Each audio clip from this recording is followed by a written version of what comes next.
तो मोहन भागवत अब खुद रण में आ रहे हैं वो सब कुछ संभालने के लिए जो मोदी अमित शाह के हाथ से खिसक चुका है। यानी वो अदृश्य शक्ति जो मोदी अमित शाह के पीछे हमेशा डटी रही, अब वही सत्ता के खिलाफ आ चुकी है। दो उपचुनाव में मिली हार के बाद नागपुर तक में हड़कंप मच चुका है। खबर सिर्फ इतनी भर नहीं है कि आरएसएस ने इतना बड़ा प्लान तैयार किया है कि 100 से ज्यादा शहरों में जैनजी से वो संवाद करेगा और खुद संवाद की कार्यक्रम जो संवाद की कमान है वो मोहन भागवत संभालेंगे। बात सिर्फ इतनी नहीं है, खबर उससे बड़ी है। यानी यूथ अब खुद मोदी और अमित शाह के हाथ से निकल चुका है, नाराज हो चुका है और उसे मनाने का जिम्मा खुद मोहन भागवत उठा रहे हैं। मोहन भागवत, अब ऐसी कल्पना तो किसी ने भी नहीं की थी जो सब कुछ हो रहा है। जैनजी का नाराज होना, धर्मेंद्र प्रधान का इस्तीफा होना और उसके तुरंत बाद अमित शाह के इस्तीफे की मांग उठ जाना, क्या यह सब कुछ सामान्य होता है? और सामान्य है तो फिर ये 2 उपचुनाव में बीजेपी क्यों हार गई? वो सीट जहां से दतिया में कभी बीजेपी हारी नहीं थी, वही दतिया की सीट चुनाव हार जाती है। और पटना के बांकीपुर सीट का इलाका जो लालू और नीतीश एक साथ आए, तब भी बिहार में इस सीट को बीजेपी हारी नहीं थी और उस सीट पर प्रशांत किशोर चुनाव जीत जाते हैं। यानी सीधे तौर पर फैक्टर अगर आप देखेंगे, समझेंगे तो असर जैनजी के आक्रोश का भी दिखाई देता है। और पहली बार 100 बरस का संघ और 12 बरस की मोदी की सरकार, दोनों की नींव टिकी है उन इंस्टीट्यूशंस पर जहां पर इस वक्त आरएसएस का कब्जा है, जिसे खुद राहुल गांधी कहते हैं। और उसी सिस्टम की नींव के खिलाफ कौन खड़ा हो गया? जैनजी खड़ा हो गया। इसीलिए क्या नागपुर तक हड़कंप मच गया है। दिल्ली में बैठे हुए हुक्मरान अब संभाल नहीं पा रहे, तो खुद सरसंचालक मोहन भागवत मैदान में आ रहे हैं, क्योंकि प्रधानमंत्री नरेंद्र मोदी किसी से मिलते नहीं हैं, सरसंचालक मोहन भागवत से भी नहीं। नीट में जिन्होंने अपनी जान गंवाई, उनके परिवार वालों से भी मोदी ने मुलाकात नहीं की। जैनजी, उनसे तो मुलाकात सिर्फ परीक्षा पर चर्चा के दौरान होती है। परीक्षा पर चर्चा सिर्फ मन की बात होती है। 10 बरस हो चले, सब कुछ अच्छा चल रहा था, लेकिन एकाएक जैनजी इस कदर नाराज हुआ कि सब कुछ ढकोसला सा लगने लगा। जनता के साथ मन की बात होती है, लेकिन मन की बात मोदी ने कभी सुनी नहीं और अमित शाह का तो सवाल ही नहीं। जहां पर तमाम जांच एजेंसियां सिर्फ सत्ता बनाने, सत्ता बिगाड़ने, पार्टियां तोड़ने और पार्टियों को जोड़ने में लगी रही। और वहां कल्पना किसी ने नहीं की थी कि इस कदर जैनजी नाराज होगा कि 2 स्थितियों पर आकर देश खड़ा हो जाएगा। और ऐसी बारीक स्थितियां जिसे संघ भी समझ नहीं पाया। पहला जरा समझिए कि यह प्रेस रिलीज जिसे आप अपनी स्क्रीन पर देख रहे हैं, यह साधारण नहीं है। एक ऑर्गेनाइजेशन इस देश में बनता है और उस ऑर्गेनाइजेशन को संबोधित करने के लिए खुद जो मोहन भागवत मुंबई जा रहे हैं, वो ऑर्गेनाइजेशन कौन सा है?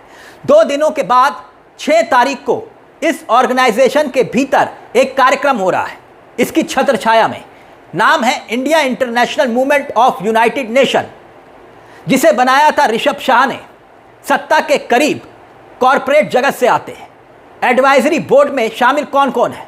अजय परिमल, कॉरपोरेट जगत की पहचान। दीपक पारेख, नादिर गोदरेज, कॉरपोरेट जगत से आते हैं। शशि थरूर, कांग्रेस के चेहरे हैं, अब है बीजेपी के, समझ लीजिए निकट बहुत है।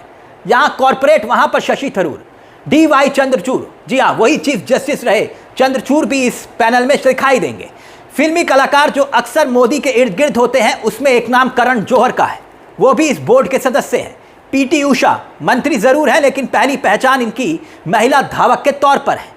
इन सब चेहरों को एक फोरम में तब्दील किया गया और उसी फोरम को खड़ा किया गया और उसी फोरम की छत्र छाया में अब सरसंचालक मोहन भागवत अब युवाओं को मनाएंगे। एक कार्यक्रम मुंबई में होगा, नीता मुकेश अंबानी कल्चर सेंटर में 6 तारीख को, यानी कि कुछ ही घंटों के बाद। और पूरे देश की निगाहें आकर उस पर टिक जाएंगी। यानी नागपुर तक हड़कंप है। 11 से 19 साल के 2000 से ज़्यादा छात्रों को सिर्फ संकेत और संदेश के माध्यम से मोहन भागवत समझाने की कोशिश करेंगे। यानी कड़ी दर कड़ी को जोड़ने की कोशिश करिए। जहां पर नेता प्रतिपक्ष सीधे तौर पर आरोप इसी आरएसएस पर लगाते हैं कि आपने इंस्टीट्यूशंस पर कब्जा कर दिया है, आपके बिठाए हुए लोग, आरएसएस के लोग इंस्टीट्यूशंस को बर्बाद कर रहे हैं। और उन्हीं इंस्टीट्यूशंस पर जब सवाल खड़े हुए, उन्हीं आरएसएस पर सवाल खड़े हुए जिसे नेता प्रतिपक्ष ने शुरुआत के रूप में उठाया और ज़ैंज़ी ने उन इल्ज़ामों को लाकर जंतर मंतर पर खड़ा कर दिया। अब ऐसी स्थिति में आरएसएस प्रमुख के पास क्या बचता है, जहां पर परिस्थितियां थामने की बजाय खुद मोदी और अमित शाह के हाथ से निकलती हुई दिखाई दे रही है।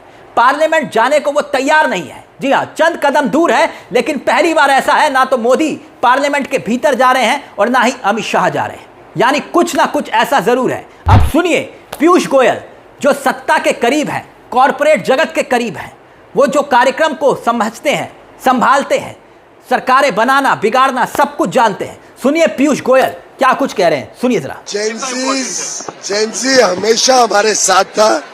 आखिर प्रधानमंत्री 3 बार जीते, तो बिना जेंजी के सपोर्ट के, बिना युवा शक्ति के सपोर्ट के नहीं जीत सकते थे।